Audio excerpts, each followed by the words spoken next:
Good evening. Welcome to the study session of October 28th. Mary, would you do a roll call, please? Yes, I will. Councilmember Bush. Here. Councilmember Stearns. Here. Councilmember Gilmore. Here. Mayor Nisco. Here. Deputy Mayor Sherman. Here. Councilmember Sapp. Here. Councilmember Gutierrez. Here. Thank you, Mary. We have two consultants here have been working with Mason County on their homeless housing plan. Kimberly and Carolyn has information for us tonight. Hello. Thank you. Thank you for having us. Was that the cue to jump right in?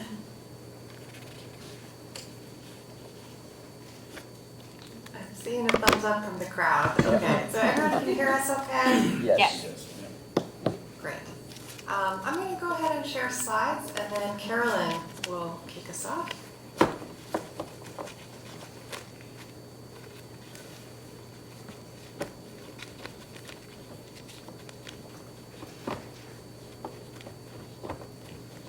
Everyone can still see that? If you could give us a verbal yes, 'cause it's a little hard to hear. Yes, we It's got you. hard to see you through the camera. All right, thank you. All right, great. Thank you so much. So we're here tonight.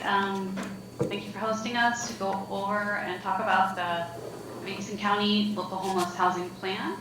And so we'll go through that and talk about that here tonight. So I'm Carolyn Wiley. I'm the principal consultant for Partners for Community Impact. Kim? Yes, I'm Kimberly Natarajan, working together with Carolyn. I'm the executive director of View Community Advisors. And our two companies work very closely together because Carolyn and I have a long history working together as technical consultants, and happy to be here today. Yeah, we've previously worked for HUD as, providing technical assistance throughout the country, and provided technical assistance for the Department of Commerce here in Washington. And so we're pleased to work here in Mason County on this project. So the Mason County Local Homeless Housing Plan, you've had one previously that is wrapped up in 2024. So this is for 2025 to 2030. The 2025 period is really the planning period, so it is effective starting in 2025. It's based on guidance from Washington State Department of Commerce. It's their statewide planning objectives. So they set the highest level objectives. They have 5 objectives that they've set. But then within each county, you're able to set your strategies and action steps, metrics, those kinds of things about how you would want to carry those out and what's really relevant within the local county and cities as to what's going to work within your jurisdiction as to what you need. So, you look at what you need locally. There's certain plan elements that had to be met in terms of the planning process. So what stakeholders had to be involved, having public meetings, having input sessions. Once there's a draft, having a 30-day period, that kind of thing. And then there's certain elements in the plan where you need to look at, how much spending you've done in the past, what's available, things like that. So ensuring that is all in there. There's some things in the appendices of the plan that look at some of those things. In terms of the 5 objectives, the first one really focuses on equity, accountability, and transparency within the sort of broad overarching system. And the second one really focuses on strengthening the homeless service provider workforce so that that impacts the strength of the outcomes of the whole system. The third is on prevention, and that's really sort of that preventing episodes of homelessness so that you have that upstream investment, so that you can then basically, if you do prevent the upstream investments, then you can improve the system overall and reduce emergency shelter. And when you're doing that overall, that improves the system. The fourth is prioritizing those with the most significant barriers to housing stability and the greatest risk of harm. So identifying who those are and prioritizing them within your system. And the fourth is housing. So seeking to house those in the system who need it in a stable setting that meets their needs. So those are the 5 state objectives. And as I said, it's really then looking to see how locally to do those things. So this is about the planning process. So you start the process really, working with the local stakeholders to identify, how do you take those state objectives and really make them about Mason County. So locally, there was a 3-day summit working with the mayor, the city manager from your city, from folks with Mason County, service providers locally who run your coordinated entry system, your permanent supportive housing programs, your shelter, things like that, youth programs, and really working together over a 3-day period to identify how each of those 5 objectives could really be met locally, to look at what are the gaps in the system, and what are the needs, what are the strengths that need to be replicated, things like that. Then doing follow-up interviews with participants in that, others who weren't able to participate, talking with people who have lived experience, families, individuals, different groups, and then drafting, and then getting feedback on the different drafts, on different sections of the plan at different points in the drafting process, and then incorporating that feedback. And then right now we're at the part in the process where taking that draft that's had all that incorporated into it and getting comments. So we're here grateful to hear from you tonight. We'll meet with the Housing and Behavioral Health Advisory Board in the morning, get feedback from them, and then have a 30-day public comment window where we look forward to getting feedback from the public over that period of time before meeting with the Board of Commissioners and getting feedback, and then finalizing the plan and submitting it to the Department of Commerce. You can see at the bottom, participants in the summit on the left, and then on the right, a list of others who contributed over this process so far, and that list will just keep growing as we move through the feedback process, and will be listed in the final appendix that is submitted to Commerce and is the final plan. So Kim's going to go over some of the data used in the process and some of the statistics considered. Yeah. So I know we shared out the current draft with you all, and this is a long document with a ton of information.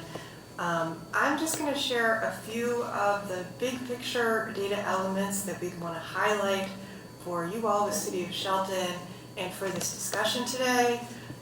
There's a ton more data and a whole chapter dedicated to this. We are writing a data-driven plan that is founded in what we were able to research for you, but just a couple of spots today because we only have so much time. And this is a quick reminder that all of the data that we're utilizing here to write the report and give the presentation are sources from HMIS, point in time count, housing inventory count. These are kind of standard sources that you get for homelessness services around the country. All of these sources have their own unique limitations, and we're doing our best with the data and the limitations that the data has, but we're going to use the information that we have at hand to the best of our ability. So what do we know? City of Shelton, that's you all. You're the only city in Mason County. Congratulations. You're also a major source of population growth and economic activity for Mason County. Shelton is the hub for coordinated entry, outreach, navigation, and other housing intervention programs. So when we're talking about housing and stability and we're talking about homelessness, most of your providers are located within the City of Shelton and providing services in and around the county.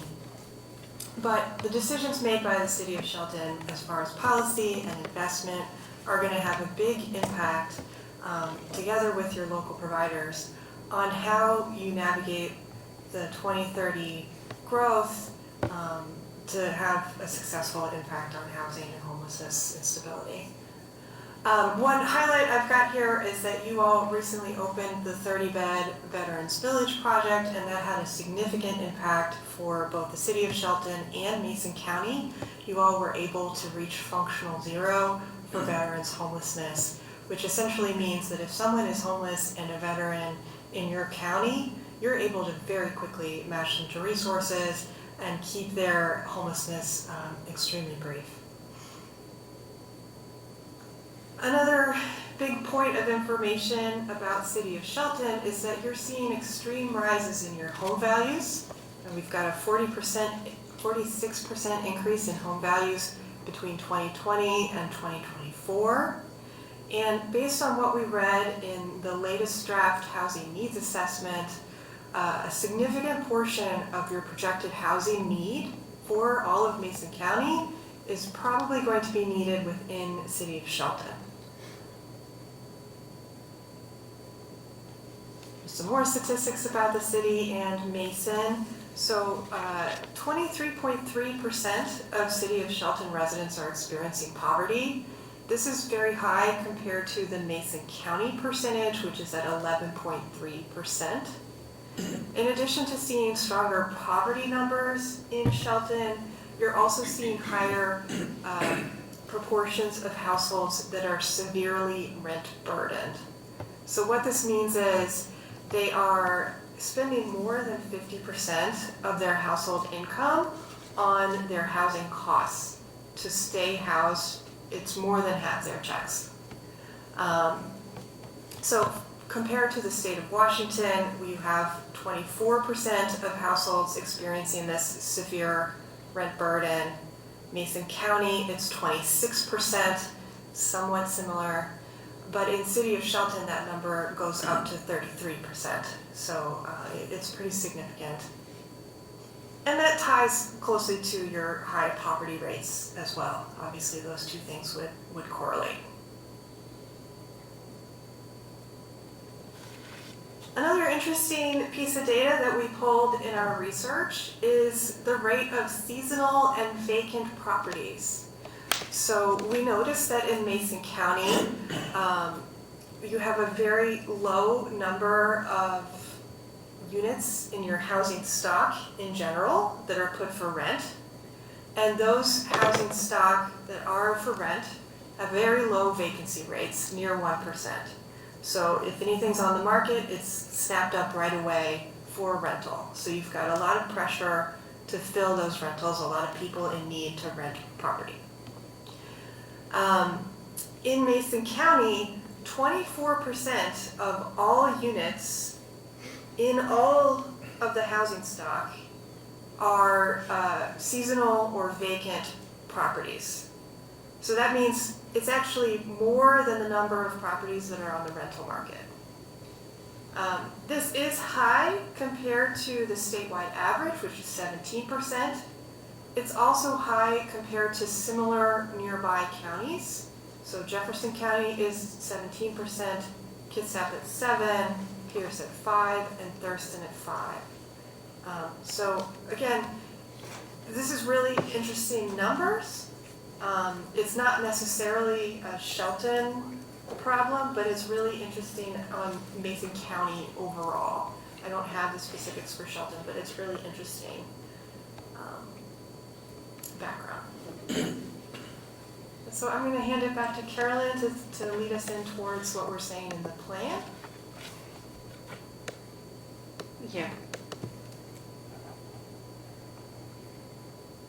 Okay, so some kind of the overall recommendations that we introduced in the kind of beginning as guiding principles and then are integrated really into all the recommendations are to invest in evidence-based programs, programs that have worked in the past, that have research backing them, to make decisions with data. And so ensuring that there's data supporting them. There's some recommendations around improving data, so ensuring that, you know, decisions that are made with data are backed by, you know, a data that you can count on. Improving collaboration among partners, and you know, that is setting up some systems that will actually set up the structure for the way that partners collaborate, and in addition, you know, setting up some new partners to work together. So we'll see that in some of the recommendations as well.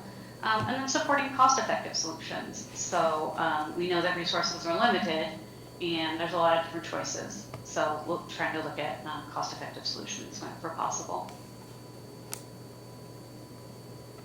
So looking at the sort of system of housing supports, one of the things to kind of look at are there are primary supports, and those are some of the more long-term investments as well, and then secondary supports. In particular, one of the secondary supports to, you know, look at and think about is emergency shelter.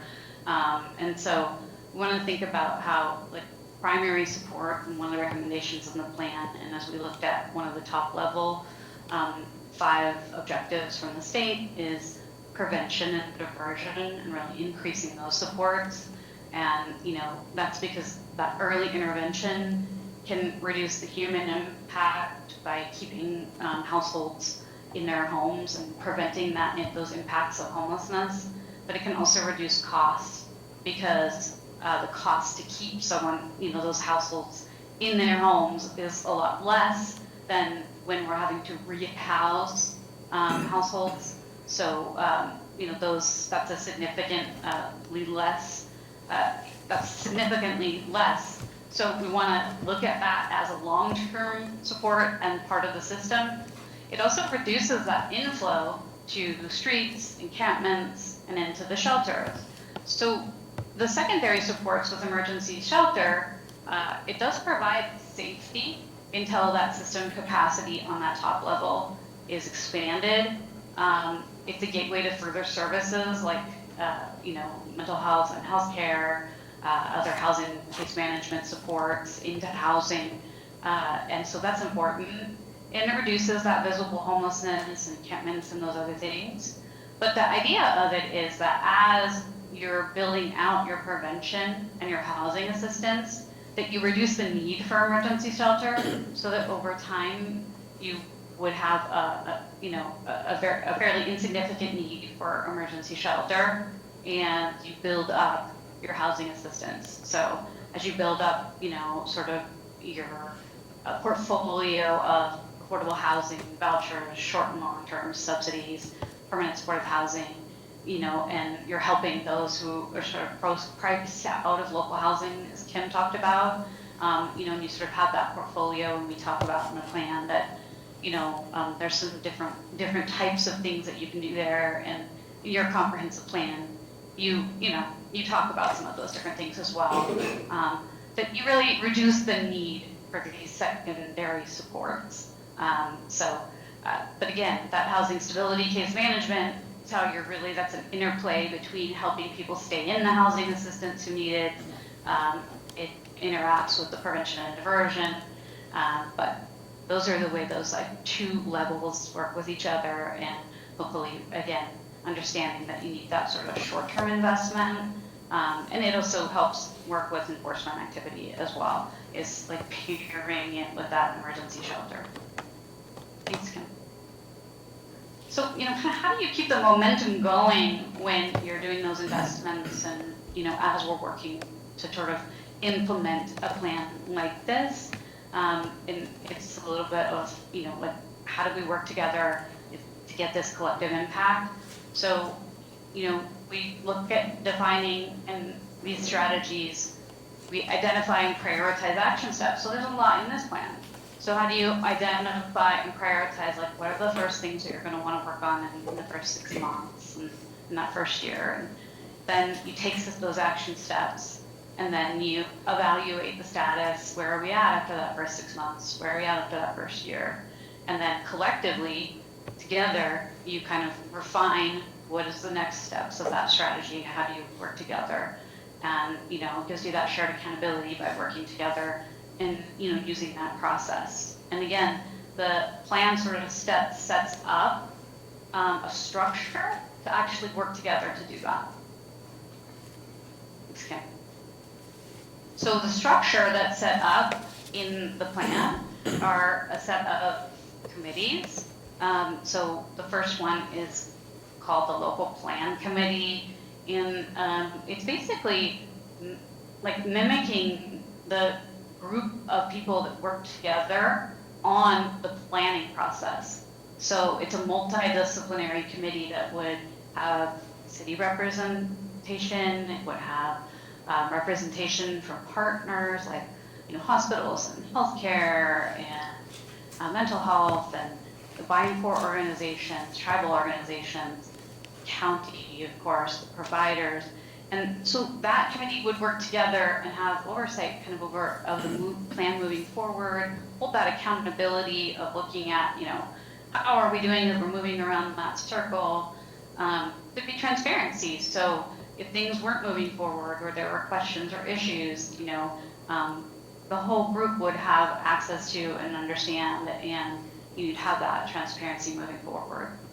The other group is a provider committee, and that's something that the providers who are involved in this process really asked for, was a space for them to meet, and it's really dual purpose. So as it's set up in the plan, there'd be kind of, and this, like two separate, every other monthly, like 1 month really focused on, more like peer-to-peer sharing, training opportunities, really focused on that space that, is needed for that kind of togetherness and sharing and working on things.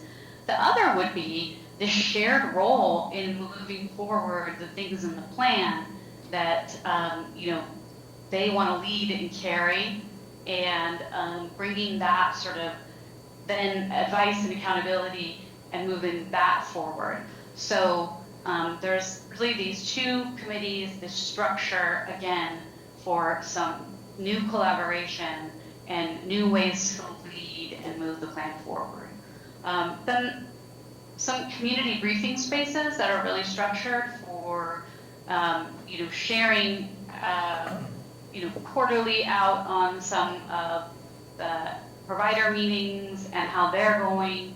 Semi-annually, the local plan committee could share out on how their work is going and how the plan is moving forward, and have that accountability piece on how the metrics are, and then annually where you're at on the full plan and all the metrics around there for annually. So really putting some structure in there to ensure there's accountability, that the plan is moving forward, and that new collaboration exists.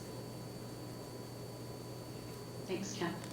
All right, I'm going to hand it back to Kim to go a little more in depth into the objectives and strategies and actions. Thanks, Karen. So I'm going to caveat my presentation here and say I'm going to go a little bit fast because we want to talk about these objectives, strategies, and actions together as discussion items.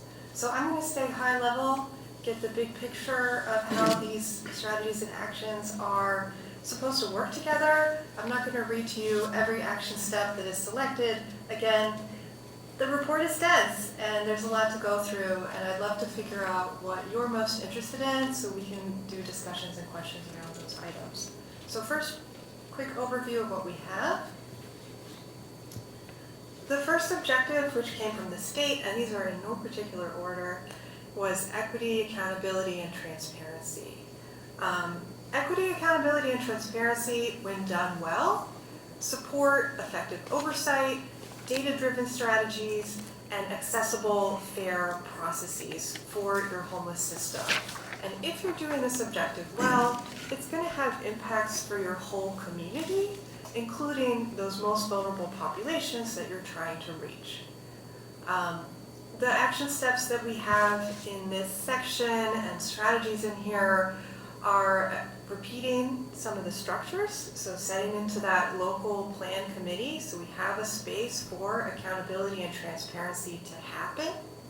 including in those spaces our community voices, getting those community voices and partnerships really strengthened, and having those communications such as a briefing to promote that transparency.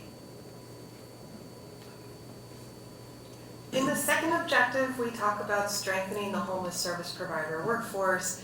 And when you have a strong provider workforce, that workforce is able to provide better services, higher quality services, and ultimately better outcomes for clients. When your providers are well supported and really high functioning at their best level, you're going to have really excellent customer experience, client experience for the people receiving the assistance, and they're going to have better longer term outcomes. And when that community has better longer term outcomes, it helps everyone. It's going to spread that higher quality of life. You'll see less visible homelessness, you'll see less evictions, you'll see more stable families and homes. The suggestions we have in here, we've got the provider committee, which again, this was a space they really asked for, and this could be a space where they can help strengthen each other, sharing information, peer-to-peer trainings, expert trainings could happen here, and it could be a launching point for additional overall supports like wellness initiatives, talking about contracting updates, and other changes that could really be more supportive for provider stability and that workforce strength.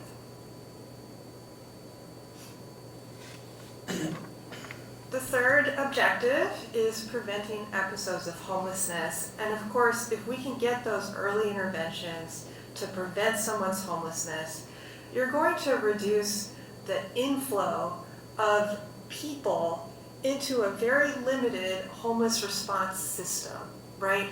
We want to reduce that push on the system so that it is seeing a more reasonable number of people, a volume of people that it has the capacity to help. But also it's reducing the human impacts. You know, if people are helped sooner, they're having less stress, they're having less, the intensity and vulnerability of the experience. And it's cheaper to help people earlier in their housing instability crisis, right? So if you can reach them sooner, you can keep them in a unit, you can work with them for a shorter period of time, you're providing a shorter period of assistance, and overall it is cheaper. And if you can prevent all of that pressure and inflow, you end up with reduced homelessness overall.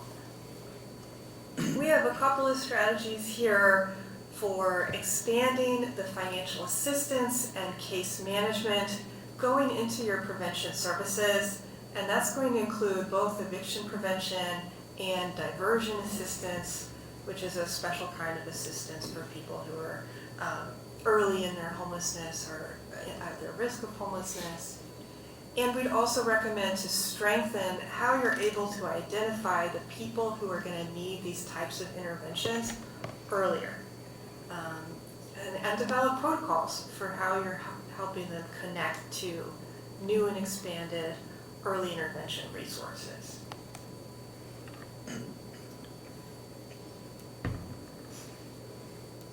The fourth objective from the state talks about prioritization, and they specifically name prioritizing those with the greatest barriers to housing stability and those with the greatest risk of harm. So in this objective, you wanted to identify who those people are. You want to be able to identify them really well. So we are recommending utilize your coordinated entry assessment. That is something that happens on a regular basis. Utilize that and implement the findings from there so that you know how to identify quickly those high barrier, high risk households. If you can identify them quickly, it's easier to utilize your limited resources, right, on this highest risk population and reduce the human impact on that highest risk population. So we're trying to get the resources to the people most in need. In addition to working with that coordinated entry assessment information, we recommend expanding the availability of resources for people in the stage called imminent risk of harm. That can be some of that early prevention. It can also be just that priority population of who's the most at risk. Let's increase investments for those populations. And we also recommend piloting a project to reduce emergency services use and system cycling. So this is a special population sometimes referred to as high utilizers. These are people who are accessing the homeless services system more than others, and they may also be accessing other systems, such as hospitals, emergency rooms. The example you usually hear around this is you've got people coming to the emergency room who may not have an emergency but need a place to sleep. Or people coming to the emergency room who do have an emergency but are homeless and therefore adds a lot of complexity and expense for your hospitals. That's just one example, but if you could pilot a project that figures out how to identify and target those high utilizer clients, investing additional resources targeted at that type of client can actually save you a lot of money in the long term and assist really those at greatest risk at the same time. And finally, objective 5 is all about housing. So the language is seek to house everyone in a stable setting that meets their needs. So if we can expand our shelter and housing operations and add more housing options that are diverse options, they're going to have more flexibility to meet the different kinds of households that are out there in your system that are experiencing different needs. So the more diverse types of housing you can add to your system, the easier it is to fit people to that specific type of assistant that needs their specific type of need. And this will overall result in a more stably housed community, right? Because there's a lot of different people out there with a lot of different needs. We recommend expanding your emergency shelter capacity, diversifying and adding new types of housing options such as safe parking. And we also understand that you as Mason County and you as City of Shelton have a really limited amount of units in general.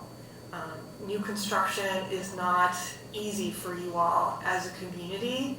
And so we have a lot of recommendations in here around how you can maximize the existing units that you have, which may help you to house more people sooner rather than trying to build your way out of the problem. Building your way out of the problem is a long-term answer. You also need short-term answers. So we tried to balance that a bit. And then finally, we talk about strengthening coordination with the other partners, other people working in the housing space. In the report, you will see data about how we came up with this chart, and I'm not going to dwell on it, but I'm happy to come back to it during discussion. But we have listed out some ballpark numbers of where we think you should try to stretch to build the housing services capacity that you need for your area, for Shelton and Mason. So definitely we know you need more emergency shelter. That's an immediate need to provide immediate assistance. And you recently had your main shelter close, so we have a large recommendation there. We're also recommending safe parking as an alternative supplement to emergency shelter. It's not the highest level of intervention, but it's a good intervention that's easy to launch.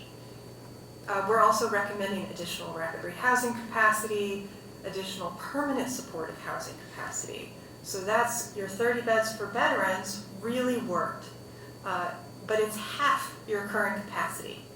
And your current capacity at 55 beds is significantly lower than our estimates, which are based on state commerce tools that help us get estimates of how many permanent supportive housing units a community of your size probably needs.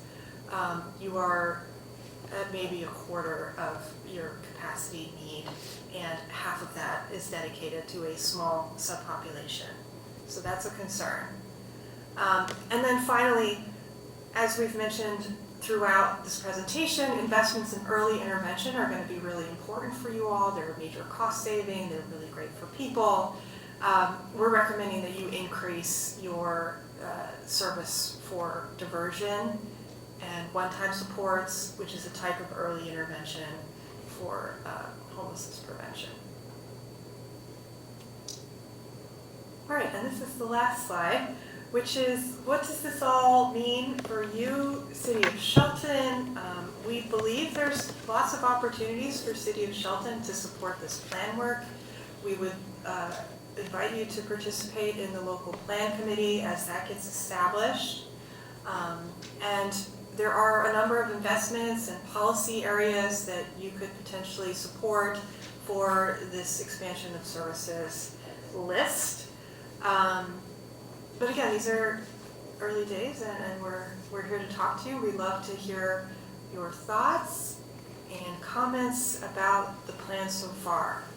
And I'm happy to go back to any of these slides if you'd like to see us put some more things on the screen. I think with that, we're giving it back to Eric. Comments, Not questions, question. discussion? Go ahead. Yeah, I love that we're reaching functional zero for veterans, but like your presentation brought out, is we have a lot of seniors in Mason County as well that are severely cost burdened. They're facing medical bankruptcy, they're losing their SNAP benefits, there are a lot of cuts to the local programs. So I'm just wondering, is a senior village or something like that something that we should put on our plans in the future? Or like a tiny house village for seniors as well. Also, I think our pit count is severely undercounted, and it's been rising. Although I do appreciate all the hard work you put in to do data and get data for that. And then lastly, 4.3, we have a mobile integrated health program that we have coming up maybe in the next year or two that would help reduce homeless folks or cost burdened folks going to the emergency room instead of,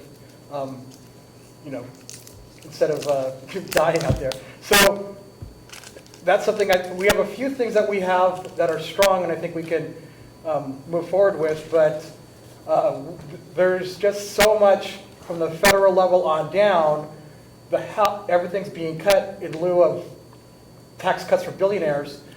So I think that we're downstream of all that, and nothing trickles down to us. And I really like the part that we have to come together as a provider committee and a local committee, and that's a key component of what we should be doing, because in 2022, we had a chance to have an emergency shelter, and we failed as a community to increase the number of emergency beds. In fact, we went backwards. So anyway, I just love the hard work and data that you put into this, and I would love to see that the two committees come together and we find solutions more than just the few things that we can do locally. But anyway, thanks a lot. It wasn't really a question, it was just a comment. But thank you for all your hard work, and this is a bigger problem than just the city can handle by itself. I appreciate that, thank you. I do have one thing that I could add maybe to your comment, which is you said maybe we should have tiny homes for seniors, open another permanent supportive housing project of some kind. You need more permanent supportive housing in general. And there's two ways that you can do that. You can do that with a certain population in mind up front and say, yes, I want a seniors dedicated permanent supportive housing project. Or you can open a permanent supportive housing project that doesn't have those attachments and use your prioritization process to move people into general units based on who's the most vulnerable at the top of the list. And that's up to you on figuring out your implementation, figuring out what funding makes sense and how to put those pieces together. But I just want to make you clear that there's two ways to get it done, and general PSH is definitely needed. whatever population you can make it happen for. And seniors are definitely one of the fastest growing populations of people experiencing homelessness in the United States. So, yeah, absolutely, that is a need and something to be considering as part of your prioritization process. Yep. Thank you for your comments. Appreciate it. I have a question. So anywhere in there, are we including local law enforcement in any of these groups? Because they have a lot of insight. They deal with different populations every single day, and they might actually have some good ideas too. Yeah, absolutely. Love for them to be on the local plan committee. That's a common thing for them to be on the implementation committee, and I think probably every strategic plan that we've done, we've had them on the implementation committee. So Yes, and we have reached out. We'd be happy to talk to representatives from law enforcement.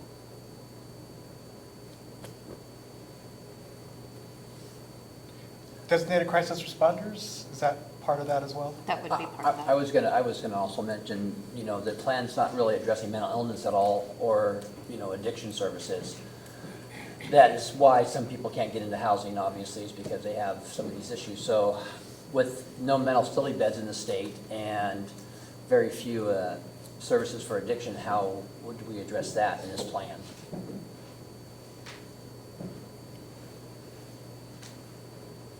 yeah, we can definitely and take that down and include that.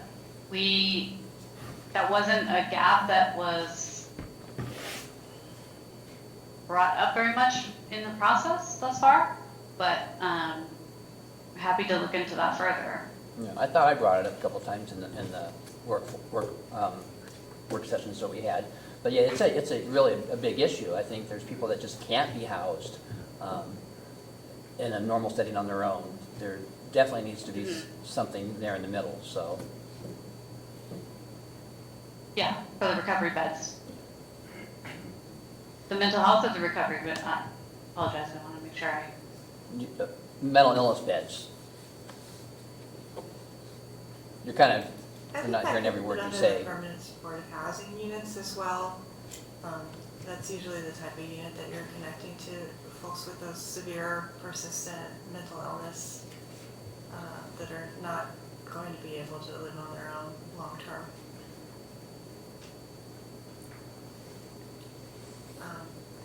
But yes, additional housing of that type would need additional wraparound services to support that type of client. Definitely. Comments, questions? Thank you. What are your next steps after this presentation? Are you still building and going to the county with this as well, or? We actually talked to the Housing and Behavioral Health Advisory Board tomorrow, and then we go to the County Board of Supervisors? Commissioners Board of Commissioners? in not till December. Yeah, so we have a 30-day public comment period and time to take feedback from you, feedback from the public. So, we can do additional research.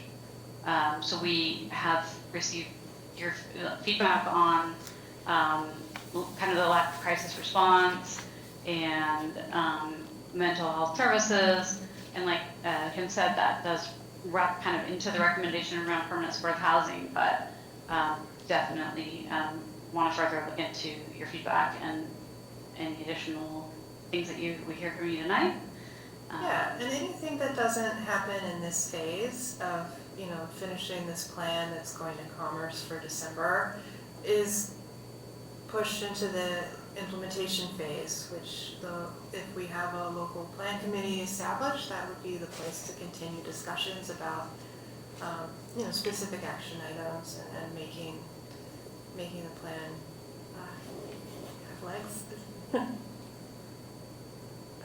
Mayor Nisco, I got a question. Sure. If I wanted to make public comment, where do I find the full document? Is there a website? How do I do that for the public? And we Yeah, can maybe so- send a link out or something to folks. On Wednesday, the county is, that's tomorrow. My understanding is that tomorrow afternoon, they're going to post the draft document, and we've created like a survey where you can go and fill out and put comments, and we're also, available by email if someone wanted to directly do that. We're also created 2 office hours where people can come on and just talk with us directly. And we've done that in the past, where we've done a couple where people can just come on and talk to us about previous draft. So, so that's all going to be posted with the notices, which will be on the county website, their social media, in the newspaper. So that's all going to be either, I believe, tomorrow afternoon, but at the latest Thursday. And then that will all be up for 30 days minimum. I think a little bit more, because I think the 2 Board of Commissioner meetings are, I know they are December 3rd and December 9th. So there's a little more than 30 days available there. And we're very willing to, talk with folks about it. Great, thank you. All right. Well, thank you very much. Have a nice evening. Okay, thank you. All right. Next, Acting City Manager Jay Harris and Assistant Public Works Director Aaron Nix have information about Olympic Highway North.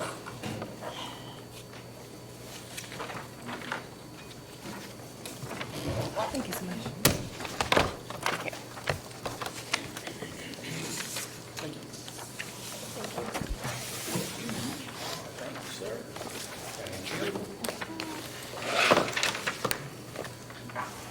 Can you load the PowerPoint? I can't. Give Thank me you. 1 second. I thought of that a few months ago.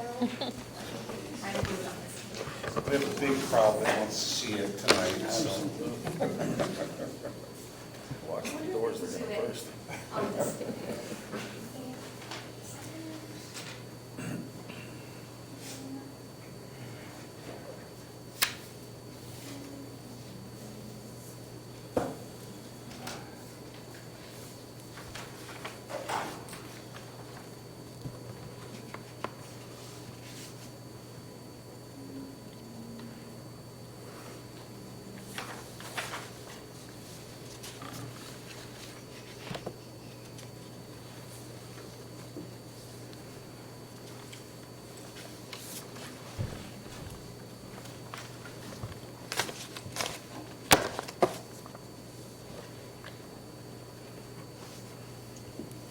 So that's a copy of our quadruple waterfall here. You see it? Triple. Olympic Highway, we're doing okay. They're coming up with It's a creative new pictures now improvement. over years.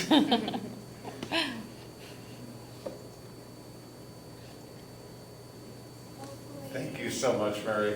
So, good evening, Council. Jay Harris, your Public Works Director and Acting City Manager. This is the last week for that. Mark will be back Monday. And anyways, tonight we have in front of you Olympic Highway North Pavement Rehabilitation Project. That photo is from 2024.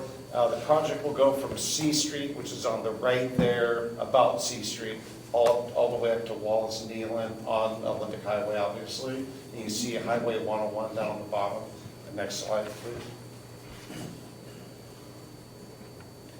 So 2022, we prepared a grant application for repaving the roadway. You can see in the bottom right there, it's pretty distressed. The rain makes it even worse too. Making it through this winter, it's going to be tougher. Guys are up there potholing a lot, and we're spending a lot of time on the roadway. But we didn't get the grant in 2022. In 2023, we got it. And so we submitted a grant application to the Transportation Improvement Board. And so we got $3.6 million. They wanted a 10% match. we had a project through systemic pedestrian improvement. It was a different grant project from the federal government.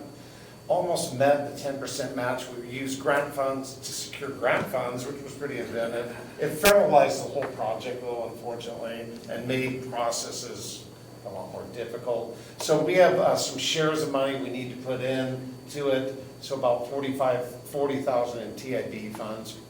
So I think it's important that what we're trying to demonstrate here is that you see that intersection at I, that's the match that's going to be contributed as part of, we're going to be doing two separate projects, obviously Olympic Highway North, but that is the actual improvements, part of that systemic pedestrian improvement project that is serving as our match for that project. And that is enhanced crossing ability, those kinds of things. So just want to make that clear.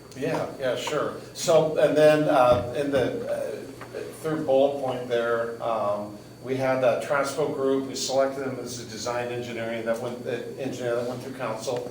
And anyways, they were doing the Systemic Pedestrian Improvement Grant Award Project. And so that's I Street and Olympic Highway North, bottom left there. Third and Railroad, there's flashing beacons at that intersection that need to be evaluated. 7th and Railroad, just capacity of the intersection, left turns, that sort of thing there. And then Cascade at Highway 3, pedestrian crossing improvements. We have, right now, they're more engaged right now on Olympic Highway North in existing conditions. They've been up and they did a geotechnical boring. And did the survey crews get up to all the different locations for Systemic? Yes, Okay. yes, that was it. They were going to finish that up today. Part of the issue that we were having is that we couldn't get people to come out and locate the utilities out there, and we need that. So I got on it, and we got them out within a couple days, and they're going to be surveying that. Okay, now our sewer and water and storm, we took care of, but that's cable, phone, power, gas, which is really important. Those need to be shown on their plan sets when you're out there doing things, right? So, anyway, so we're almost done with the existing conditions plan for both projects. Next slide, please. So, part of the grant funding award, that $3.6 million, stipulated that we had to put bike lanes in as part of the project. So to accept the grant funds, we said, we will. We'll get those in. So anyways, some of the alternatives are in following slides. We lost that, Larry. Sorry, I'm messing around back here. Sorry, you're surfing over there, aren't you? There it is. So you can see the existing road configuration. There's a parking lane on each side. This is from C Street to K Street. From a little north of K Street, it goes into where there's 2 lanes, like in front of McDonald's, and 1 lane the other way. There is no parking in that small section of the roadway. So that's sort of that explanation there. I think it's important that please pay attention to the dimensions of the lanes, because it's going to change, and that's really going to, the basis of our conversation tonight. Obviously, we have some very wide lanes, 14-foot lanes are pretty big. And normal parking lanes. Right, and as we go into the various scenarios, you're going to see stuff change just because of size limitations. Yeah, so remember, we got trucks, we got a lot of cars. That road is very, very busy, right? So it's important that the choice that we make, that we try to leave the lanes as wide as we can possibly get them. And currently, a 14-foot driving lane is a good lane. It leaves a lot of shy room. It's good for the big trucks and that sort of thing.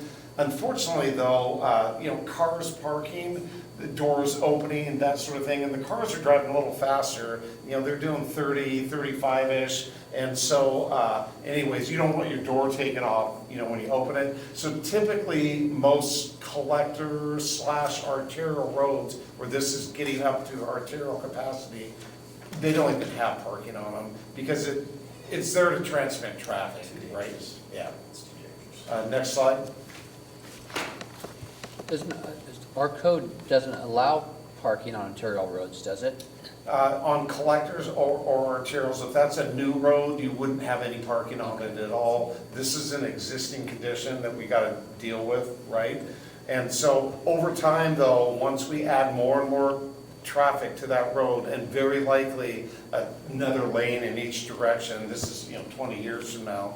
The comp plan's coming up, and it's showing that that road, the volume on it is gonna increase exponentially.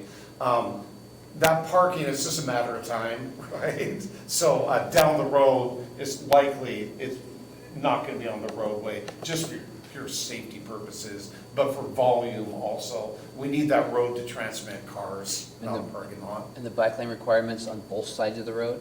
Yes, yeah, both ways. So here is design option one. Aaron, do you want to explain this? Sure. So the idea being here is we're taking the existing asphalt cross-section that we have, and we're trying to integrate all of the components that were required. In addition, we are keeping parking on both sides of the road. And the desire here is, initially when we were going in for the grant, there was a lot of discussion amongst staff with regard to parking along there and how we would struggle because the businesses would really advocate, continue to keep that parking there. So this is basically the primary option that we would consider because it meets all the objectives of the grant. It provides for biking as well as parking on both sides and lanes. I want you to pay particular attention, start looking at your lane dimensions. They start shrinking significantly, and obviously that's because we've had to add these bike lanes. Personally, I struggle with this design because for the reasons that Jay kind of alluded to already, you have parked cars opening doors, you have it right next to your bike lane. You know how people will not think and just open doors and create hazards. For bike riders, that's not good. Correct. There's also, if you look at it, there's really not a segregation between cars and vehicles. And that, in my mind, as you start narrowing down those lanes, you're going to restrict people. And I'm not going to say that they're going to get edgy, but it's just going to make it a lot more difficult with regard to safely ingressing and egressing, not only via vehicles, but obviously bikes. And I really take a look at the kind of the advantages and disadvantages that are identified with this. I personally, for this particular option, I think the disadvantages really outweigh kind of the advantages. But this is the base option that, based on the existing condition and maintaining parking on both sides of the roads, this is what we would go towards in designing a roadway cross-section. Without moving curb and sidewalk, curb to curb, it's where we don't want, that gets expensive, right? Quick question, because I know there's more options. So you said to get the grant, we have to do this, but how long do we have to keep it? As long as the service life of the roadway is in effect. Okay. So 20 years potentially, I suspect. I mean, bike lanes scare me to death. I'm always trying to run somebody over, but I understand it's the way that things are going. But what if, because people think that Shelton's a raceway, every big road that's straight, except they're doing 50 miles an hour on. So what if we took out the center lane and made people use their blinker to make a left or right into a business, and that would slow traffic down, and then give us all the room that we need? I mean, is that even a possibility, or is that just, The problem is that it will affect the volume of the roadway, because that left turner can hold someone up for 30 seconds, which everyone will back up behind them. And you probably, during slow times, not a big deal, but when the road is really going during school drop-off times and all that, that you would gridlock the roadway by doing that.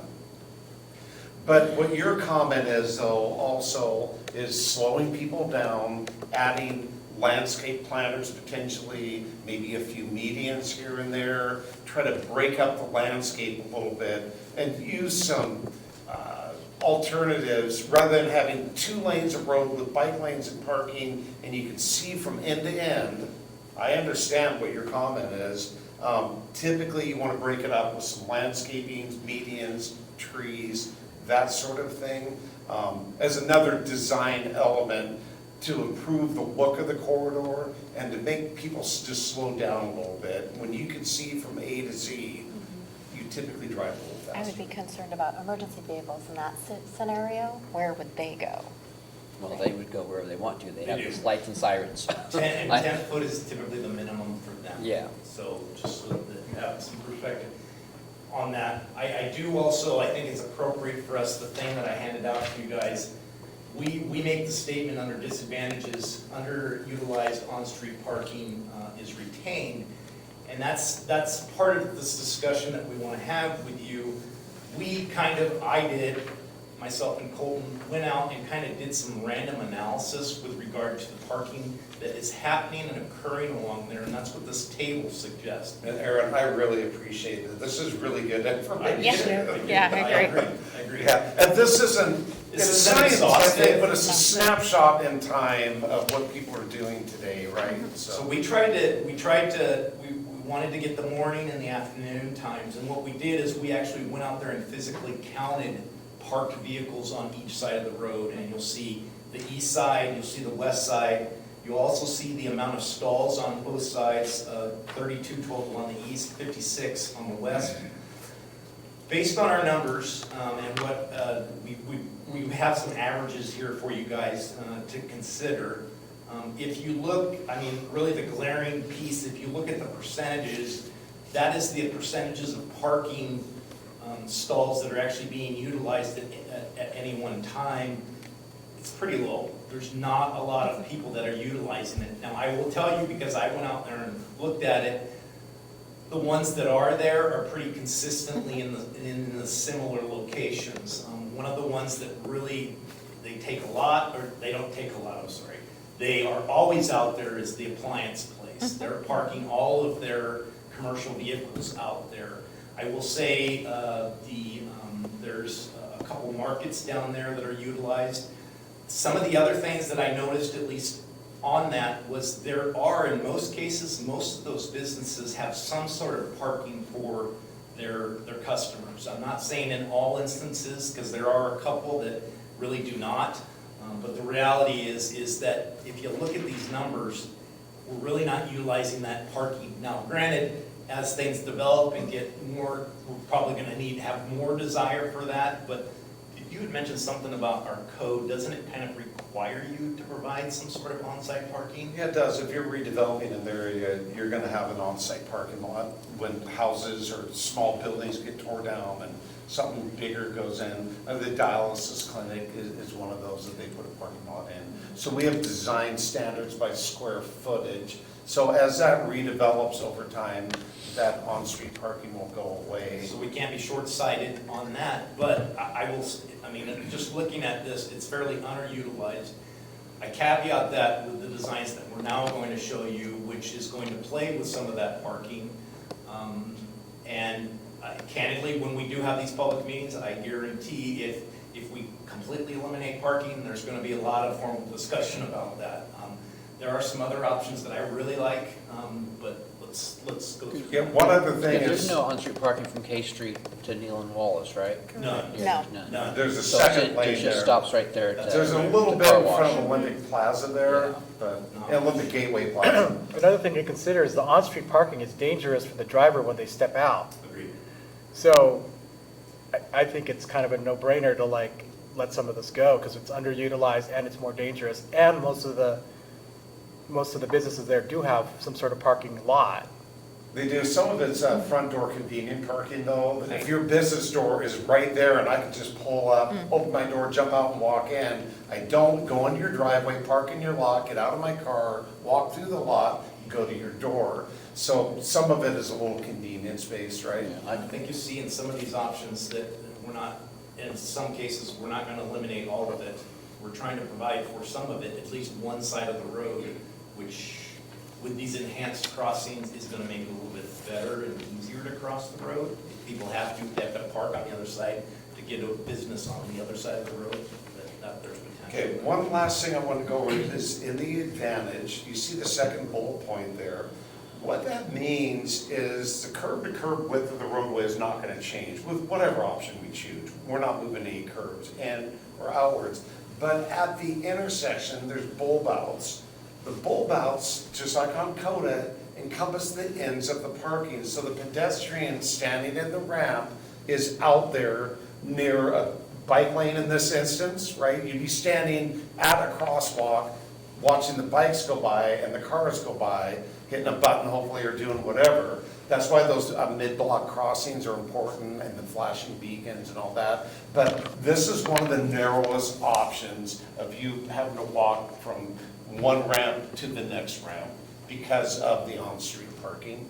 Okay, so for some clarification for people who might be a little bit challenged directionally, what type of businesses are on the east side and which ones are on the west side so we can mentally figure out what you're saying here? Types of businesses, So the dialysis clinic is on the east. East, okay, dental facilities over there as well. okay. I know there's a dental facility on the other side Okay. as well. So Edward the- Jones is on the west side. Okay, so like the appliance store is on the west. Yep. Yeah. Got it, You thank got you. Yes. So I can't be the only one with It's all that. good. north is Wallace Nealon. You know, we're doing this for the Right. city and not for the businesses, you know? Like, the number one priority is for the city. I understand that, What- but they make the, and I'm just being honest, they are the tax base for this. Right. Yeah. So I mean, Yeah. I respectfully, I agree with you 100%. We just gotta give it some consideration. Yeah, That's all. I can picture some businesses that might, if they lost some of the street parking, might hurt them. I think Suzanne's has 3 parking spots on their building. I think the little convenience store has 3 parking spots. I think, let's see who else is on that road. And that's the west side, Yeah. right, okay. So, I think the other side, we've got the gun shop. I don't think he has any parking. I think that parking there is for the apartments. So, yeah, I think we need to look at it and, I agree, and I think we're gonna have some options that you guys would like. Yeah, next slide, one, please. Thank you. So keep going there. Gee, thanks. You're welcome. In this scenario, he put the presentation together. I put it together and I'm making him give it. It's his project though, he's the manager of it, how's that? In this specific case, what we would do is we're suggesting that we do indeed eliminate parking on one side. That would allow us to kind of expand the biking lanes. You get, at least on this side to the right, you get the traffic away from folks. They have the sidewalk and curb that they can kind of lean on if they need to. You're also segregating on the other side, that would be the west side. You're segregating out 2 sections to keep parked cars, so you have a lot more room. If you look at the parked car, when they're opening the door, they're gonna have the ability to continue to move on. Similarly, on the other side, there's a lot more room. Also notice that the lanes are increasing just a little bit than the previous one. That's because of the room that we've obtained by eliminating that 9-foot parking strip on one side. The reason why I somewhat like this one is that it doesn't completely eliminate parking at all. It does provide some parking on, at least on one side of the road, with the ability that people could get out, walk, and cross the street to go to a business. So this is one of a good option to consider. You want to add anything else? No, just they have the disadvantage, the crosswalk's a little longer than option I 1. mean, I would like this, but I think we have to have parking enforcement for something like that. You're gonna have every employee at one business taking every single spot, and then the business is not gonna get anybody to be able to park there to begin with, so. Yeah, I mean, we have Without some of a that going two-hour on parking or something. downtown. I agree with that. The parking though is sort of underutilized right now. So, I mean, when you look at the percentages, I mean, on the east, it was 17% occupied. So, if you kept all the parking on the west, for example, I'm just throwing out an instance, West. you would have 56 stalls that are being utilized at 8% right now during these time epics. So you're, right? instead of 88, Yeah. you only supply 56, which Increases still, if the you number that look at they're the parked in, numbers, but I still think half you're of them. meeting the need. Yeah. Are we adding more light up there with this project? Yeah, we're talking It's really about- dark We up there just, at night. I just talked with PUD, and their desire is they're going to replace all of the streetlights up there. What they've requested is that we do a photometric analysis to kind of identify brightness, those kinds of things that makes it the safest that we can. So yes, they are going to also underground everything, you guys out there. So a lot of those poles are going to go away. Next slide, please. Go ahead, Jay. Okay, this is Jay. So the next one is an option I found, the city of Portland had a little sketch like that. And they've been doing a lot of these two-way bike lanes on one side, right? And so this is where you retain parking on one side and you put the bikes on a shared bikeway pathway. And in the future, that might be a multi-use pathway. It gets expanded over and, you know, maybe some street trees and some other benches and whatever on the backside, and maybe make that into a more multi-use pathway just down the road. Right now, the pavement will be available, and we can stripe it for two-way. The good thing is when you get down to C Street, there already is a multi-use pathway there. There is no bike lanes going down the hill on the roadway, right? So this ties into that very nicely. We can get the people right over there. At Wallace Nealon, we were gonna talk to the consultant about what his idea is. Has he got back to us on that? Okay. How But we're when you gonna get- tie into it. You go, both on one side, and how do you split them up at Wallace Nealon and get people to go where they need to go, depending on which direction they're coming or going to, right? It's interesting. So it all depends on what side that's on, right? And so if you chose the east side and kept all the west side parking, for example, then we would have to see how it would split there. But then that wouldn't work well when you got down to the bottom, because that pathway is on the west side. So anyways, we'll need to do, obviously if you choose an option, we need to come up with some renderings and some more thinking sort of thing for you folks to look at. 12-foot lanes are a little wider, it's a disadvantage. A little higher vehicle speeds, they're not quite as tight. We're at 14 today, right? And then the transportation people, this came from Transport Group, said the counterflow bike lanes may be uncomfortable for some users. And, you know, I don't know, I got back, it was a year and a half ago, I was over in Europe, and you saw a lot of those, right? Very common. A lot of people were walking on them at the same time too, Right. so.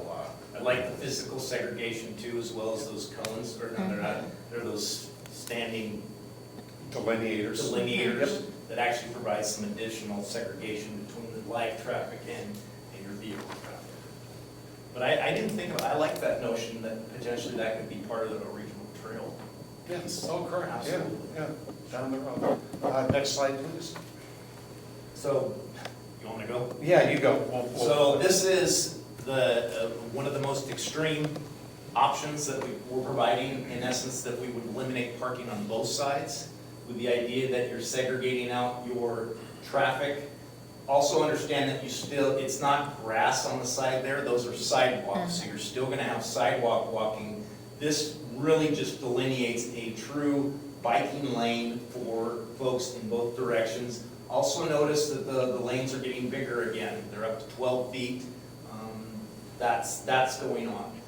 I think ideally, the buffered bike lane separating cyclists from the traffic is important. But candidly, we need to ask ourselves, you know, the reality is that we've been pushed to go in this direction. How much is it actually really going to be utilized? Is kind of the question that I have. And I'm not sure how it will actually physically tie in. So some of the disadvantages, obviously, wider lanes, you're going to get faster speeds. You've lost all of the parking for businesses. And then, as we've experienced on Coda, people will illegally park in a bike lane or just in the lane. Something to consider. I don't know if you have anything else to add. Yeah, one of the main ideas here is that 4-foot buffer planting would likely widen the sidewalks on both sides. It gets a little narrow in some spots, and we can integrate street trees into that in the future, that sort of thing, and maybe make a little more multi-use pedestrian pathways on both sides. Make it a little friendlier for the businesses, maybe want to put some street seating in for, you know, future restaurants that are along there or that sort of thing. So it gives you some additional width to do that. Next. So with you guys, if we can get some direction from you tonight, we can prepare some sketches, a few cross-sections, maybe email them to you folks, or come back if you want another presentation. Or if you have some ideas yourself. Yeah, no, I mean, you guys might drive around or tonight you wake up at 3 a.m., the bright light turns on. And then once we sort of get things put together, we need to go meet with the community, right? And talk to them more about this. That's a town hall meeting, have some public outreach materials on the website, that sort of thing. Then once that all gets done and we get a final concept of where we're going, then we can actually initiate the design phase of the project. So it's like the process of elimination. You always take out the worst one or two first. And I think if I was process of elimination, I'd pull out 1 and 4 because you're going to get the most kickbacks, right? Okay. So then you've got 2 or 3 right there to kind of play with. I'm seeing a lot of I nodding. love 3, and here's why. The disadvantages are not really disadvantages because we need a new right turn lane on K Street and Wallace Newland, right? And then the counterflow bike lanes, uncomfortable, well, you got the division right there, so it shouldn't be as uncomfortable, and we don't have that much bike usage right now.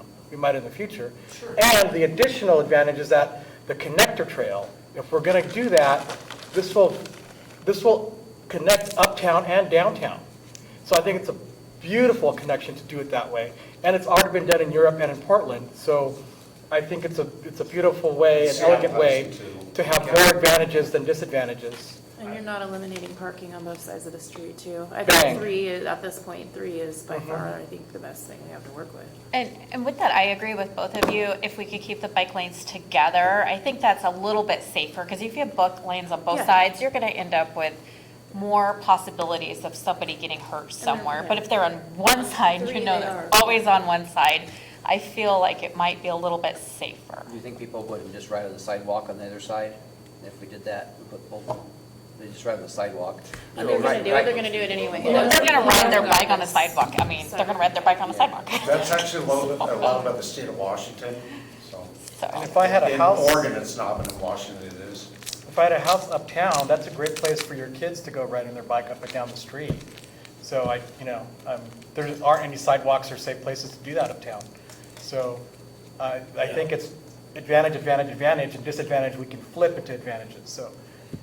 The other thing to think about, you guys, is e-bikes and everything that's going on with that. The reality is that at some point, and I'm not saying, I'm not advocating more regulation, but the reality is, you guys, there are people going 40 miles per hour on sidewalks, and that's dangerous. And It's pretty dangerous anywhere with those things, yeah. you know, I don't know the answer to that. I think maybe you start regulating them like motorcycles potentially, just because they have that speed capability. I don't know the answer to that, but I agree with you. I think to actually have an identified area that they can use, we're gonna have to figure it out anyways. Right. What we're going to do with that, because the reality is these bikes are getting faster, and I don't have any, this is kind of set up for people pedaling and Right. slow speeds, those kinds of things.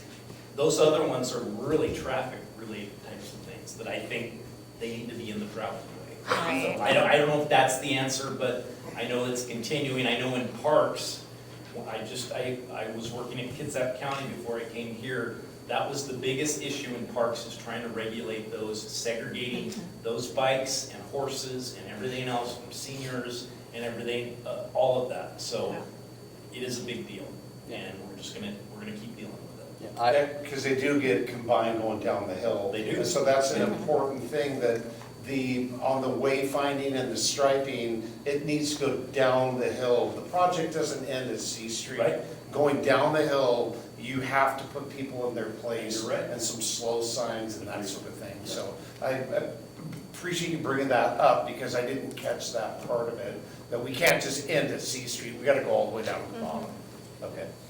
I wouldn't remove any of the options until we talk to every single person involved on the Norfolk Highway. I think we should talk to every business that it's going to affect and get their opinions as well.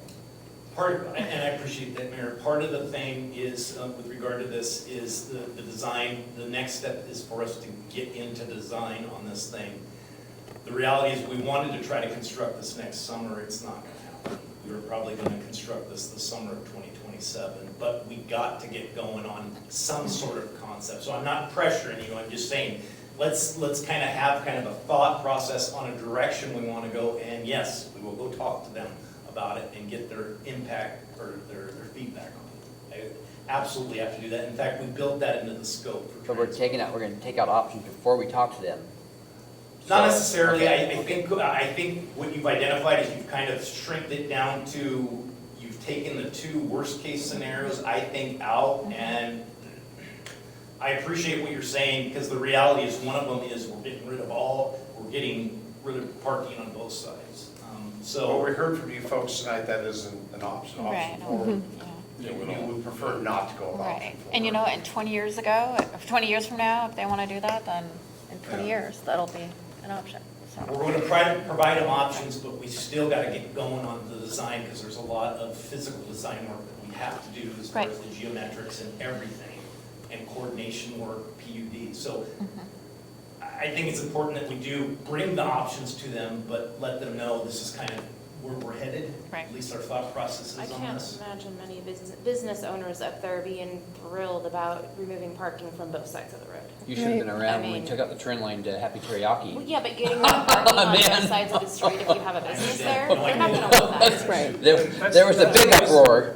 That's the reason I think we should continue to consider number one. We're talking about how we're not saying, we're required to have bike lanes, but frankly, we don't expect them to be used right now. We really, the parking's not super utilized, but at least we know there's people in this community who are going to care that it's gone. Yeah, I get it. So That's it. I do feel like it's a little quick. I love option number 3, by the way. I think it can tie into the crosstown trail. Be wonderful and pretty and great, but parking's important too. And we know that there's businesses on both sides, and you can see, unless we want to coda this thing up, and I'm sure we don't, that there's half of this road, it's on the east side in C, D, E, F, and then you go down, or it's actually the opposite, like HI Street on east is bigger, and then on west it's CD. So it's not a fair disposition of where things are being used, and you can really only use it going one way, so you got to do a whole I understand. turnaround, cross the street, which is always a pain, Right. just to get back in front of the road, and then you got to walk back across it. It's a lot for anybody who's going to use that parking. And like I said, I love option 3. I think it's the best one, but I think number 1 has a lot of merits for the people who use the road. So some of it too is Transworld Group needs to prepare sketches and like a preliminary roadway plan. So the goal is to just lay out 2 if possible. You know, we're trying to narrow that down just to save consultant time on it. So we can do 3, because I need consensus is, do we want to do, 2 and 3 or 1, 2, and 3? It sounds like 4's out, so that was easy. But and then those are the plans we'll be taking to a community meeting sort of thing for more comment. I think we present that option 1 and say, this is why we don't think it's the top design, just as far as safety and all of it, aesthetics, I mean, and see what happens, I guess. So it sounds like nobody here is against 3. Everyone seems pretty more comfortable or happier with 3. Nobody here hates 2.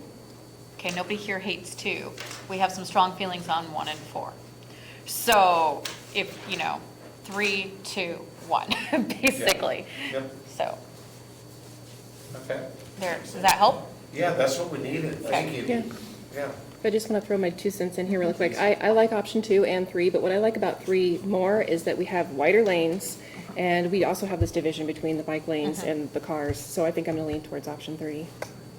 And maybe we can look at the parking and utilization and lots and what side of the road is the bike lane on. It'd be nice if it was on the west side. Right. That's where most parking is though.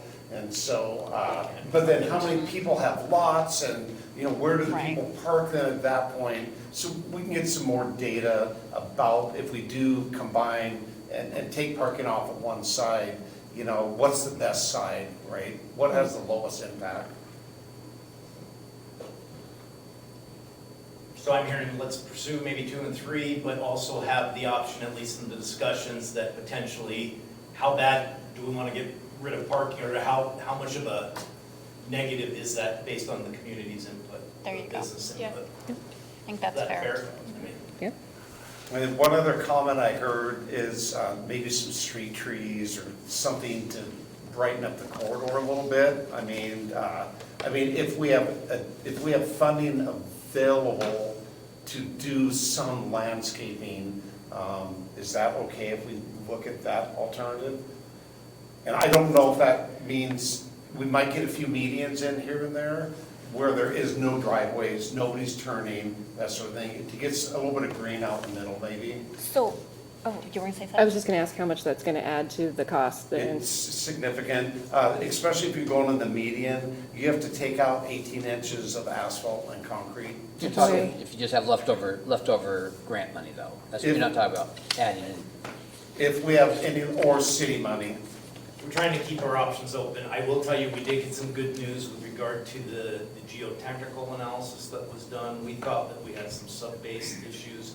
It appears it's more of just surface stuff and just pounding rock or truck traffic, all that stuff. So if we don't have to dig up our base and repair our base, that's gonna help save us a ton of money.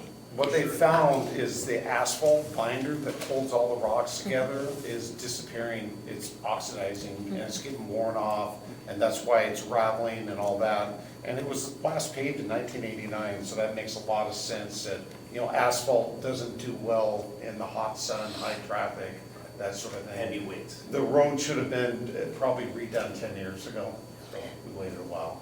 So with your comment about the street trees, would there be any way to incorporate that into design number 3? So where, instead of those yellow things to divide the drivers from the pedestrians, maybe make that pretty, so it's still a divider, it's still practical, and it also looks good. So you're killing 2 birds with 1 stone, maybe. Yeah, we can look at that and try to keep expense in mind, Right, try to keep that obviously. at a lower budget type of thing, but let's see if Transport Group has any options for that separator there.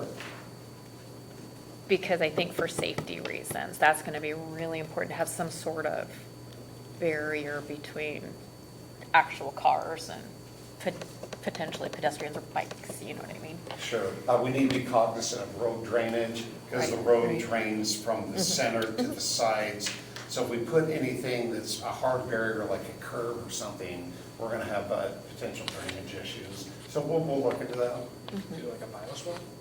We do a bioswale in that area, sure. With curb cuts, so With that the some water curb cuts, drains right yeah. into it. And maybe it's not through the whole corridor, they're intermittent segments. Yeah. And rather than building the whole thing out that way, we plan out links of it that look correct and, sort of repetitive maybe. All right. Anything else for Jay or Aaron? Thank you, guys. Really Thank good you. work. Thank you. Thank you. Thank you, guys. Council have any new items for discussion? Well, then this session is adjourned at 7:27 PM.